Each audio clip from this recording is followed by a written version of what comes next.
I'll go for 2 flare guns. Nat, why have you done that? That won't be good for the final bit. They're pistols. What are you doing? But they're flares. Is it so? Look how pretty they are. Whoa. Look at the size of my balls. Let's begin.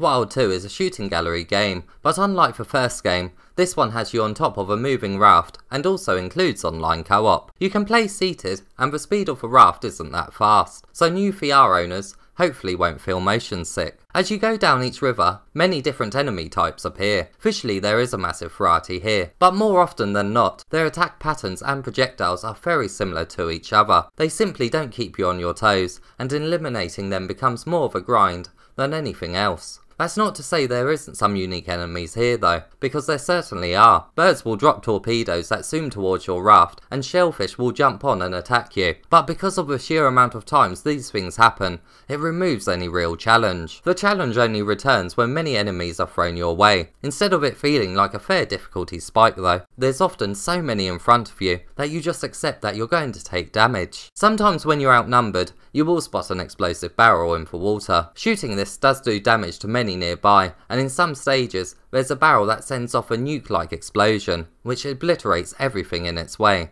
It does look very cool. But unfortunately, the visuals are the only good part of the world's destruction, as some environmental damage lacks any sound effects. What was I thinking? The game does have a lot of audio bugs too. Sometimes the background music will cut out, other times the sound effects will just disappear, and I did actually encounter no sound at all. I've got no sound. Yeah, I've got no sound either. No sound at all. I'm getting some sound effects now and then. I'm not.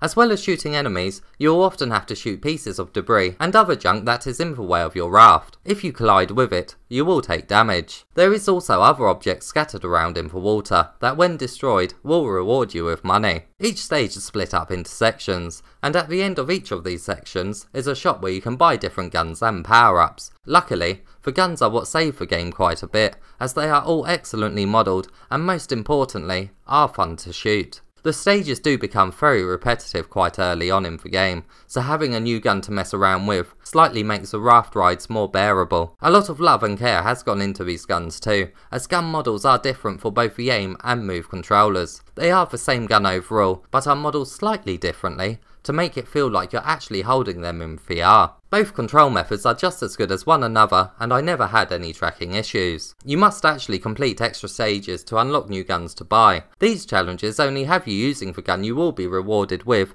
and overall, they are quite decent, due to the level being built around that type of gun. The main issue with the guns is the further you get into the game, you'll likely end up only using one. I found the machine gun was the most efficient way of eliminating all the enemies. Each level contains keys for you to get. To get these you must shoot golden fish. You will want to keep an eye out for these too, as they are the only way to proceed in the game, as they unlock new levels. Each stage has different routes you can take and will often contain a key to grab. This setup is one of the main issues I have with the game though, as when you reach the third and final world, the keys you must obtain to unlock new levels are quite high. So the game forces you to replay previous levels again for more keys. It wouldn't be too bad if the different routes actually felt a lot different, but unfortunately, they don't. And when you add the fact that you now have more powerful guns, which makes the levels easier to get through, it just makes the whole key collecting process incredibly tedious. Some stages even require 3 playthroughs to obtain all the keys too, which really does just come across as an easy way to extend playthrough times. There are 3 boss battles in the game,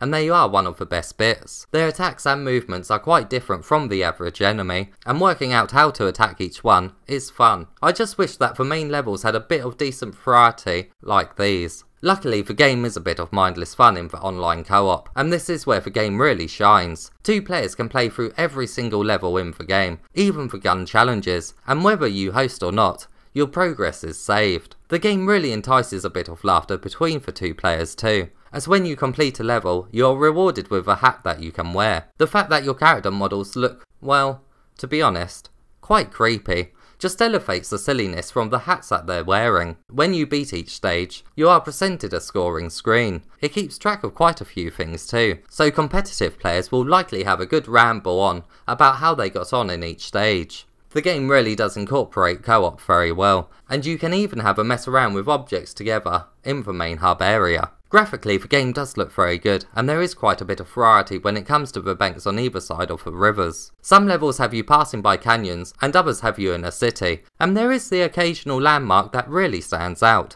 But even with all this visual variety, the gameplay still overpowers and makes it a repetitive experience overall. Now, I have only reached the beginning of the third and final world, but honestly, I've seen enough of this game now. The fact that I have to replay the same levels again, sometimes twice, just to unlock new levels, is just too much of an asking. It took me 3 hours and 15 minutes to get to the third world, and to continue on and see all of that world, I would imagine you can at least double my current playtime. The trophy list isn't the best ever, because it lacks any real extra challenges, but it will make you see everything that the game has to offer. You'll get a trophy for beating every boss in the game, completing every level, unlocking all the weapons, and then for collecting every key. I mean, it's decent, as you will need to see every aspect of the game, but for a shooting gallery game, I would have liked to seen some extra challenges here. Maybe one rewarded for 100%ing each level that requires every single thing to be shot. Would have given the game some extra difficulty. At this moment in time, the game is unfortunately a bit of a mess due to missing sound effects and audio bugs.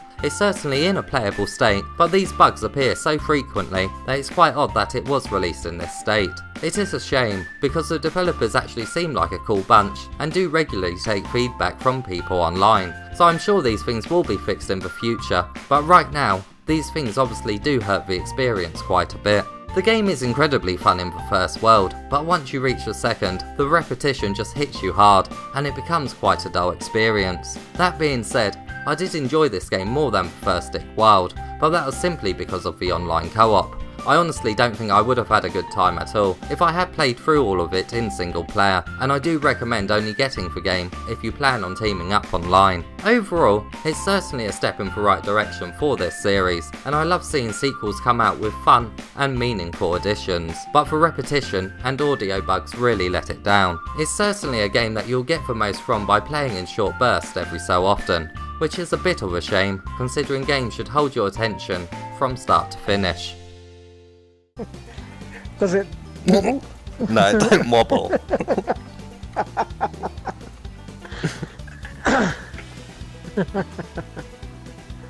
Ah, boy.